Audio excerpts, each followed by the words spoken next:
She did not like that one too much. Got some last light magic here in Maryland. Stay tuned for the recovery. Alright, hello everyone and welcome back to Spartan Outdoors TV. Today I'm bringing you guys a venison liver recipe. It's a really simple, easy to make recipe that I think you'll all enjoy, and it's good for even the pickiest eaters. So let's get into it. Alright folks, here we have our fresh venison liver from a deer I shot last night. The first thing I do in this process is I take the liver from the field, I wash it off in the sink, and then I'll put it in a large bowl with some just regular iodized salt. And I'll fill it, I'll cover the meat with water. You just want the entire liver submerged in that salt water, and you can leave it overnight in the fridge as I did. You can change the water a few times, whatever you want. I just changed the water one time. But what that salt's going to do is pull all the blood out, and you can see the liver is really lightened in color compared to that dark purple. And now we're going to slice it up.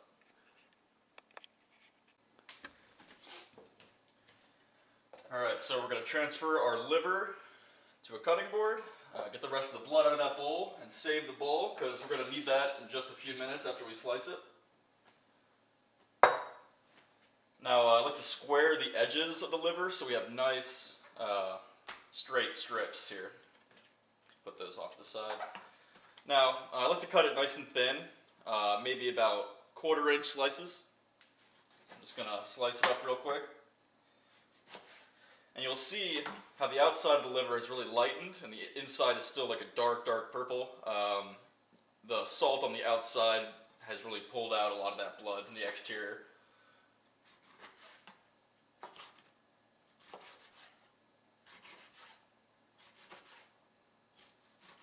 Now, when you cut into it, you'll also notice that there's a lot more blood inside the liver. And that's what's going to give you that really irony, livery taste. That taste that might make a kid at the dinner table a little hesitant to eat it. So what we're going to do is just take all those strips that we cut off, put them back into that bowl. And now what I'm going to add to this is some whole milk. Really any kind of milk you have, even buttermilk will work.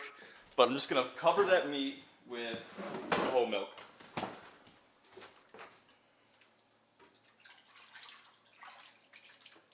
Perfect.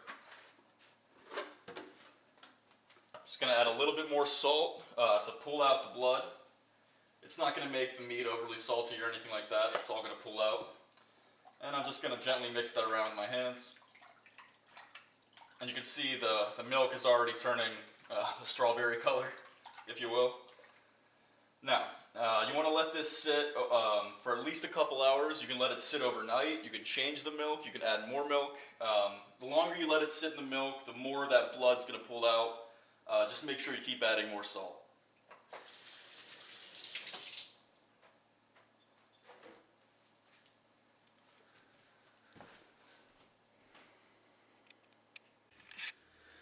Alright guys, I just pulled our deer liver strips out of the fridge. You can see how much more blood is pulled out of the interior of that liver.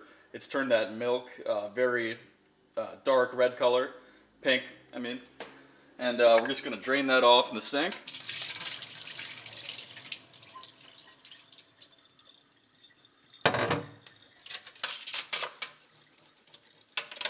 And then we're going to take our strips, and you want to place them down on some paper towels. Very important that we wipe off all of that pink milk from the liver. You want it to be pretty dry when it hits the pan.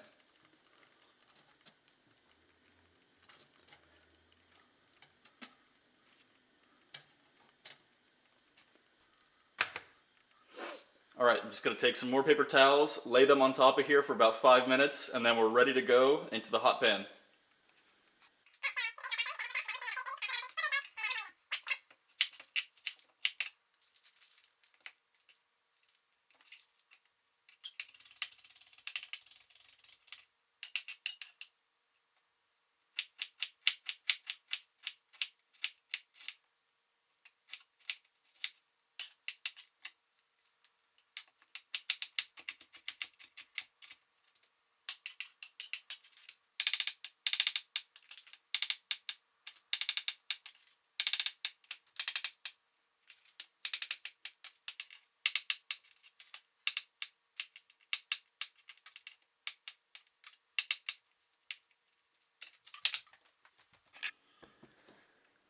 Okay, folks, we've got our 4 cloves of garlic, 1 onion sliced nice and thinly. We want these onions to basically almost dissolve and really cook down in that sauce. And our baby portobello mushrooms. Feel free to use any kind of mushroom you want or not at all, you know. Okay, we have our vegetables over there all cut up. We have our venison liver here, out of the milk, drained, washed off with a paper towel. And I've salted and peppered it liberally. And we have a pan here on medium heat with 2 tablespoons of olive oil. And now I'm just going to lay these bad boys in there and get a nice quick sear on each side. We don't want them to fully cook in here, so maybe 60 to 90 seconds per side is all you need.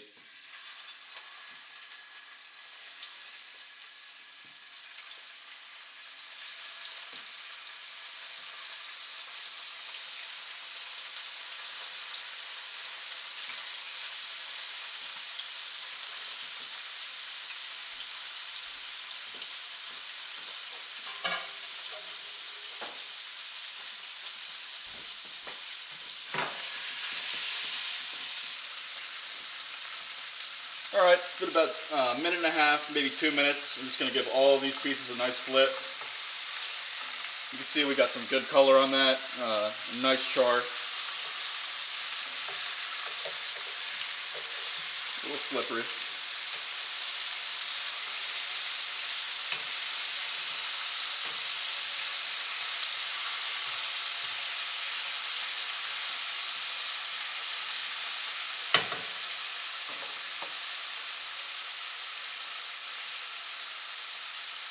And at this point, we're going to give them about another minute on this side, and they're going to be rare in the middle still, and that's totally what we want. They're going to finish cooking in the red wine cream sauce that we're going to make with the mushroom and the onion and the garlic.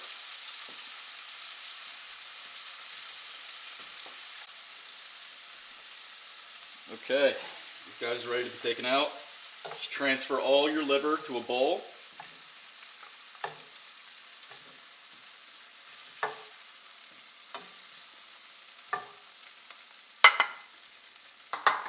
Next step, turn the heat down to a low. Add just another 2 tablespoons of olive oil. And we're going to add in our onions now, and just our onions. They're going to take the longest to cook and soften up, and so we're not going to add the mushrooms yet. They take almost no time at all. And we don't want the garlic to burn, so we're going to save that as well. Just give these a nice dousing of salt. That salt's going to pull out water from the onion. It's going to help them cook down a little faster. And I'm just going to add a little bit more pepper for seasoning.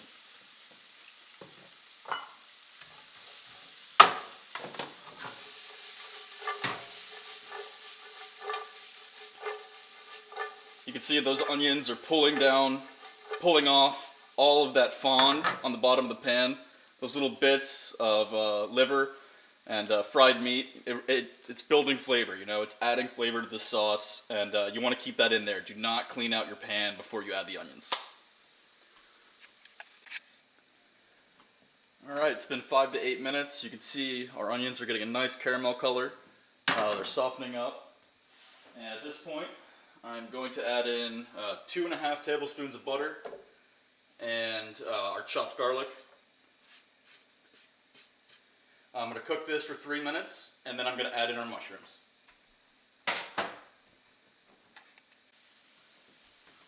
Alright, it's looking really good in there. The garlic is getting super aromatic, and the onions have softened up. That butter's caramelizing the sugar and the onion really nicely. And now we're going to add in our baby portobellos until those puppies soften up. Make sure not to burn your garlic, you know. Liver is not gross. Burnt garlic is gross. So, yeah. Let's get that straight. Okay. Alright. It's been 3 or 5 minutes or so. I've added the mushrooms in. They just started cooking. And what I'm going to do now is deglaze the pan with some red wine. I'm just using Cabernet. You can use whatever you want, really, as long as it's a red wine.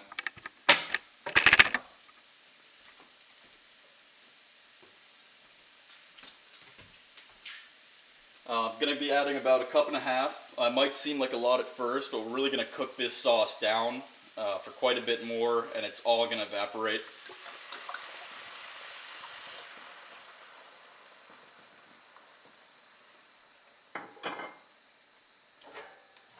incorporate that through. Still cooking at a medium-low heat.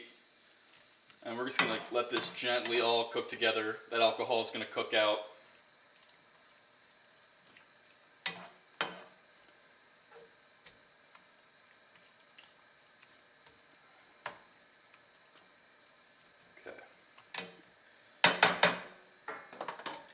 Now you're going to want to give this about 10 minutes. You don't want it boiling too quickly. You just want to reduce this by about 1/2, maybe even 1/3, depending on how thick you want your sauce. Okay everyone, I've let this go on a low simmer for about 10 minutes now. You can see it's really thickened up. The onions are nice and soft. And right now is where the magic happens. Right now, you know, like the sauce is like Guy Fieri without his frosted tips. Like, we're about to make the magic happen right now. Okay, we're adding about 1/2 cup of heavy whipping cream. Feel free to use like 1/2 and 1/2. Just don't use whole milk, it's too thin. And this is what I add for people who really don't like liver. I feel like it adds that magic touch. It's just some Parmesan cheese. Maybe a tablespoon or so.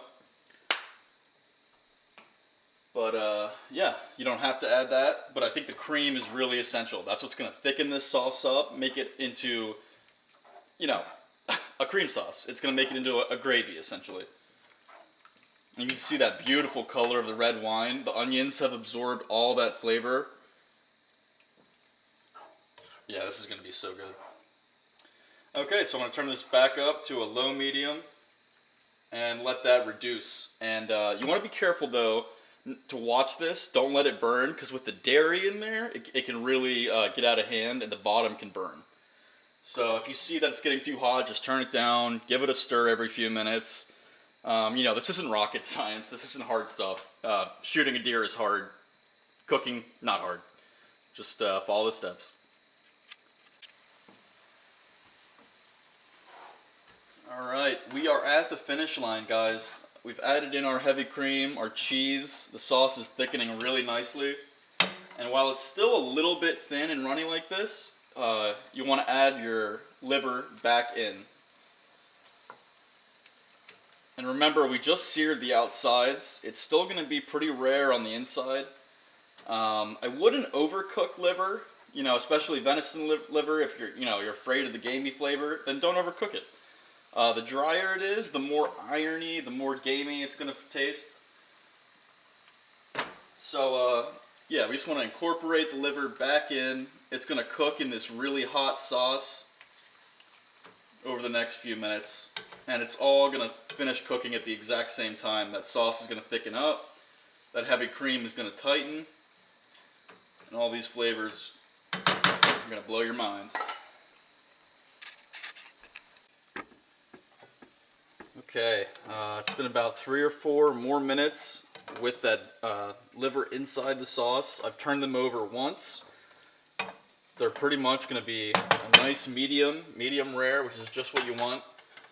And here we're going to add the finishing touches. Add a little bit of lemon. You can see how small that is. Just a little bit of lemon juice, fresh lemon juice. That's going to brighten everything up. And finally, some freshly chopped parsley. I would also add thyme if I had it. But, you know, next time. We're just going to incorporate that. I've turned it down to a low heat at this point. And we're basically done with this dish and ready to serve. Yeah, doesn't that just look disgusting? I mean, liver is so gross. Look how terrible that looks. That beautiful rose-colored sauce. Yeah, this is gonna be gross. Alright, and there's the finished product, guys. We have our venison liver in a red wine, onion, garlic, and mushroom cream sauce. It looks fantastic. It's this nice, rich, dark, earthy sauce. I'm pairing it with some Yukon Gold mashed potatoes and a little parsley garnish there. Rachel Ray taught me that one. Shout out to Rachel, or as I like to call her, Rach. What a friend. And yeah, like I said, it kind of turns into this nice gravy, and you know, it goes really well with the potatoes. Just add some of that in there. and maybe a sprinkle of Parmesan cheese for like even the pickiest guys. But you know, this stuff is delicious. Um, you're gonna have that irony taste. You know, it's still liver, but at the end of the day, I mean, this is as good as it gets in terms of deer liver. So if you enjoyed this recipe, give me a like. You know, if you have any comments or something that I should work on, definitely leave in the comment section below. I'm getting better, trying to improve every day. So yeah, thanks a lot for watching, guys. Hope this helped. Try this recipe out. You know, if you're gutsy enough to shoot a deer, you should be also gutsy enough to try new things. Try the liver, try the heart. You know, use every part of the animal. They're a really precious resource. So thanks for tuning in, and happy hunting.